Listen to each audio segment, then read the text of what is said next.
They told me for years there was no money in podcasting. Well, they were all wrong.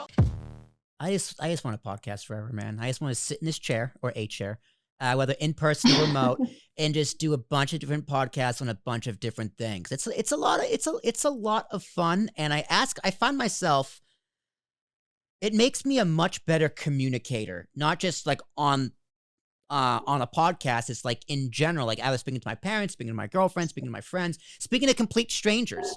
It makes me, I find myself, I ask more questions. It's funny. My friend Jared, the other day was just like, Will, it's just like, since you've got me into podcasting, doing my podcasts, it's just like, I find myself speaking to people. I'm in podcast mode. And it's just like, Jared, I know exactly what you mean. Like, is you're talking to somebody, it's like, okay, I'm not a host, right? I'm just a person talking about the Yankees. You know what I mean? Like, do you ever find yourself in a situation where, like, doing a podcast, this helps you in other aspects of your life, other parts of your career, personal relationships, et cetera, et cetera?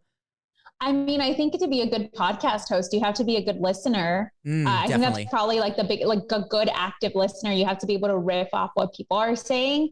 And I think part of it is the riff, right? Like, it's just like, for a conversational podcast like this, I think mine is a little more serious. And so I don't tend to interrupt someone, but I do tend to listen. And so I'll be like, okay, let's dig into that. Can you tell me a little bit more about that? And like, I've done my research, and can you tell me a little bit more about the behind, like, let's pull back the curtain.